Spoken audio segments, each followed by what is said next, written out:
है इस सब के लिए धर्म का सबसे पहला लक्षण बताया वो है धैर्य, धृति यानी धैर्य। कितनी भी दिक्कतें परेशानियां जीवन में चल करके आवे, अपने धैर्य को मत खोना। धैर्य ही हमें जिंदा रखता है। धैर्य जिस दिन चला जाएगा उस दिन हम सब हो जाएंगे, मृत्यु तुल्य हो जाएंगे, मर जाएंगे। कितनी भी दिक्कत परेशानी आवे, अपने धैर्य को अपने आप से दूर नहीं जाने देना। ऐसा मानव है, मनुष्य है, वो धैर्य धारण करता है। आप ससुराल में हैं, पापा के प्यार से आप आई हैं, तो उतना नहीं मिल रहा है शकुन जो पियर में मिला है। हमारे गांव की भाषा में कहते हैं कि 12 साल के बाद घूरे का भी समय बदल जाता है। तुम तो इंसान हो, थोड़ी सी प्रतीक्षा कर लीजिए, धैर्य धारण करना है, गलत रास्ते का चुनाव नहीं करना, समय आने पर सब ठीक हो जाएगा। तो हमारी स्मृति धर्म को धृति से, धैर्य से आरंभ करती। हम चंदन लगाते हैं, कंठी माला पहनते हैं। हमने चंदन लगाने वालों को, कंठी माला पहनने वालों को आत्महत्या करते देखा है। तो स्मृति का ज्ञान यहां से आरंभ होता है। बड़े परिपक्व वो हैं जो बहुत परेशानियों में भी, जिन्होंने अपने आप को संभाल लिया है, मरने की कोशिश नहीं की। जो आत्महत्या करके मर ही जाएगा तो उसको कैसे हम धर्मात्मा कह सकते हैं। तुलसी भी पहनी, माथे पर चंदन भी लगाया, जगन्नाथपुरी भी गए, समुद्र नहाए, गंगा जी नहाए, तो भी आत्महत्या करके मर गए। तो उनको कैसे धर्मात्मा माना जाएगा। धर्म की क्लास ही यहां से आरंभ होती है। कितना भी कष्ट, कितनी भी, संतोष मैया समझ में आ रहा है, कितना भी कष्ट, कितनी भी परेशानी, कितनी भी दिक्कत चल करके आ जाए, कभी आत्मा का हनन मत करना, धैर्य धारण करना। और वो प्रबुद्ध हैं, वो बड़े सजग हैं, वो बड़े जगे हुए हैं। बहुत बड़ी विपत्ति आने पर, परेशानी आने पर भी जिन्होंने धैर्य पूर्वक अपने आप को संभाल के रखा है। जिंदगी में बड़े दुख आते हैं। आप जानते हैं जिस दिन महाराज दशरथ के प्राण निकले होंगे, कौशल्या जैसी नारी के ऊपर क्या बीती होगी। लेकिन वो पूरे अवध को यही पाठ सिखाती रही, धैर्य धारण करो, सब प्राप्त हो जाएगा।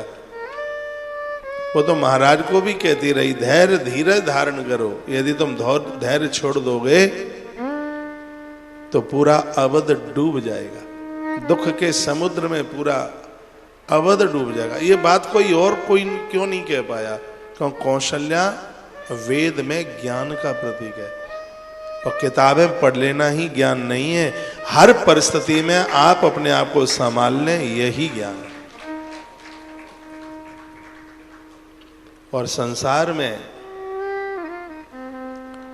इस लौकिक धर्म को, सामाजिक धर्म को संभालना कितना कठिन होता है। पति चला गया, पत्नी के लिए जिंदा रहना कितना मुश्किल होता है, कितनी दिक्कत है। बेटा चला गया, माता पिता के लिए जीवित रहना कितना कठिन होता है। भाई चला गया और उस भाई के बिना जीवित रहना कितना मुश्किल होता है। लेकिन धर्म कहता है कि आप धर्मात्मा हैं। ऐसी परिस्थितियों में भी यदि धैर्य पूर्वक आपने जीवन जी के बता दिया है, धर्म का व्याख्यान यहां से आरंभ हो रहा है। एक बार के लिए आप तिलक ना लगा पाए, भले ही एक बार के लिए आप मंदिर ना जा पाए बिल्कुल भी, लेकिन एक भी बार के लिए आप धैर्य से चूकना मत। धैर्य को अपने आप से अलग मत करना। धैर्य ऐसा, धृति, धैर्य, हर स्थिति, हर परिस्थिति में मुकाबला करना। जवान खड़ा है देश की सीमा पर, बंकर में है वो,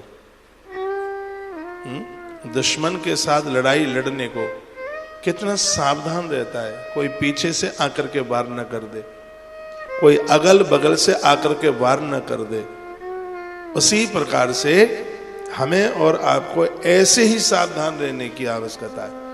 पता नहीं किस स्थिति परिस्थिति में और हमारा धैर्य छूट जाए। धैर्य को नहीं छोड़ना है, कैसे भी धैर्य को संभाल करके रखना है। तो धर्म का यदि कोई पहला लक्षण है तो उसका नाम है धैर्य।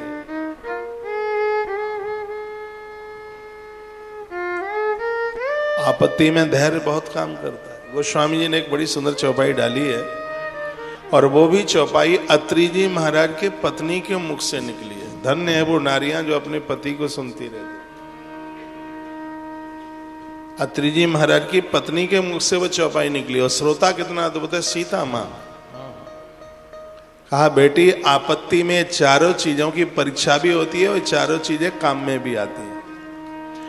धीरज धर्म मित्र और नारी, धीरज धर्म मित्र और नारी,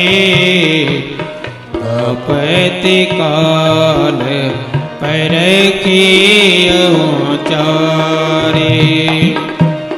धीरज धर्म मित्र और नारी, धीरज धर्म मित्र और नारी, आपत्ति काल परखियो चारी।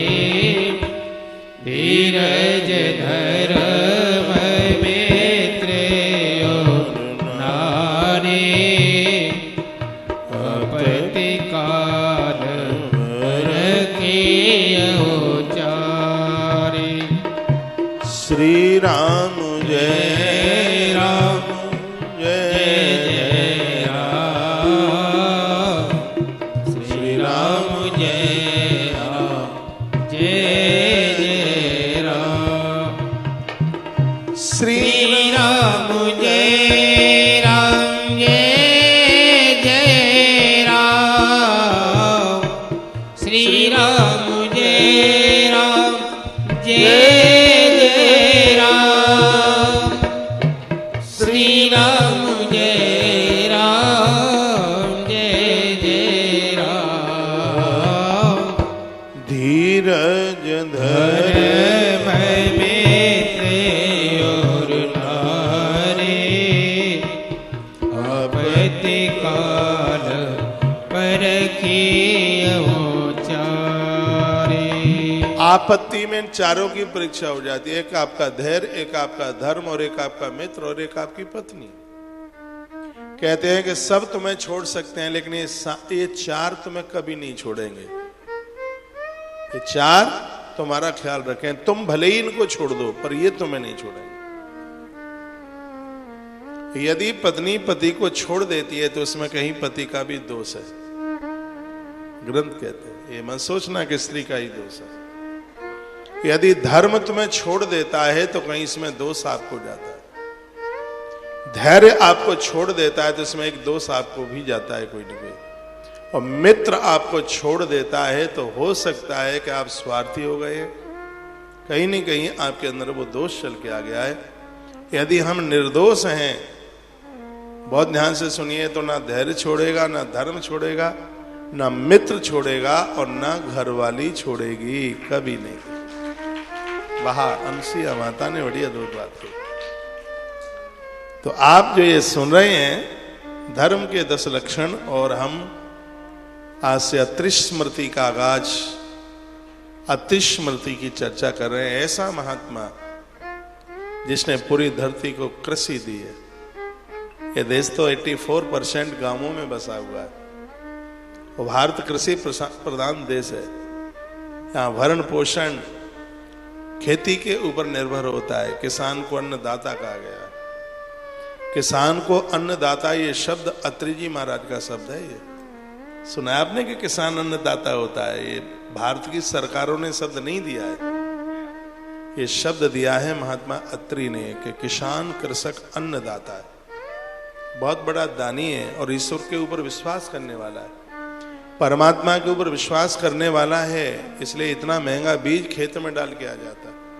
ईश्वर के ऊपर, प्रकृति के ऊपर उसका विश्वास देखिए, उसको पता है कि धरती माता 1 किलो बीज को कई गुना करके देगी और उस भरोसे पर वो छोड़ के आ जाता है।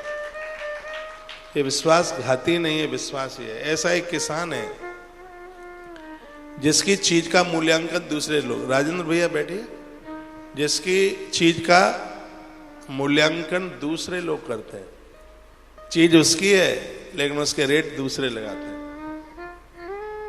फिर भी वह अपने आप में संतुष्ट है। ये 2 धरती पर न होते तो पता नहीं धरा का क्या होता, एक जवान और एक किसान। आप बड़े बड़े भागी, यदि पुरखों की जमीन है आपके पास, लेकिन आज सब प्लॉटिंग, सब बेचा जा रहा है, सब खत्म हो रहा है, बच नहीं रहा है कुछ। इतनी हवेलियां, होटल, सब कुछ इतना बन रहा है कि जमीन तो गई। बड़े भाग्यशाली हैं जिनके पास में भूमि है, पूर्वजों की यह धरोहर है। हमारे गांवों में जमीन बेचने वाले व्यक्ति को बड़ी घूर दृष्टि से देखा जाता, कहा जाता है उसके तो बुरे दिन आ गए हैं, अब तो खेत बेच करके उसके पेट भरे जा रहे हैं। कहते हैं कि जवान लड़का, उसकी शादी के लाले पड़ जाते यदि उसके बाप ने जमीन बेच दी तो, भूमि बेच दी तो। आज उल्टा हो गया है, आज तो कहते हैं कि उसकी भूमि करोड़ों रुपया बीघा की है, जमीन बेच दे तो लोग कहेंगे अरे उसके पास तो इतनी नगदाइश हो गई, उसके पास तो इतना पैसा, इतना उल्टा हो गया है। जमीन की वैल्यू क्या है, महिमा क्या है? धरती माता को, जागते हुए धरती माता को वंदन प्रणाम करो। महात्मा अत्रि जी ने पूरे जगत को यह संदेश दिया है। खेत में प्रवेश करो, देवताओं की मां अदिति को प्रणाम करो, आपकी फसल के ऊपर ओले नहीं पड़ेंगे, फसल समाप्त नहीं होगी। फसल चल करके आ रही है तो उसका कुछ अंश निकालकर मंदिरों को दे दो, बहन बेटियों को दे दो। हमारे गांवों में जब फसल खलियान में इकट्ठी की जाती तो उसमें से सावड़ी निकाली जाती, एक पल्ला भर करके उसमें से कुछ अनाज निकाला जाता। ये संस्कार किसने दिए, किसने बताया? ये महात्मा अत्रि जी के दे। इतना अद्भुत महात्मा, उन महात्मा की मैं बात कर रहा हूं। सुनिए, ब्रह्मा जिसके बेटा बन के आ गए, महादेव जिसके बेटा बन गए, और स्वयं नारायण जिनके बेटा बन गए, सीधे नहीं तो अंश से बन गए। ब्रह्मा जी चंद्रमा बन करके पैदा हो गए, नारायण भगवान दत्तात्रेय बनकर, और स्वयं भगवान शंकर को दुर्वासा बनना पड़ा, उनके घर का पुत्र बन करके आए। ऐसे महात्मा श्री अत्रि जी की चर्चा आज इस पवित्र व्यासपीठ से हो रही है। अत्रि जी का नाम वास्तु शास्त्रियों में आता है। इन्होंने शिल्प कला के लिए बहुत कुछ बोला। चारों वर्णों के लोगों को क्या करना चाहिए, क्या नहीं करना चाहिए। हर व्यक्ति के पास धर्म है, उसके पास कुछ धर्म है तप का और कुछ धर्म है जीविका चलाने का। वैश्य है तो कौन से सूत्रों के द्वारा जीविका चलाए और किसके द्वारा वो तप करे। ब्राह्मण है तो उसके तप का धर्म क्या है, जीविका चलाने का धर्म क्या है। महात्मा अत्रि ने इसके ऊपर बहुत बड़ा विस्तार दिया। मेरे लिए ये ग्रंथ पहली बार है, लेकिन इसको आप सुनेंगे तो नया सा नहीं लगेगा। ये कहेंगे आप कितना प्राचीन इसमें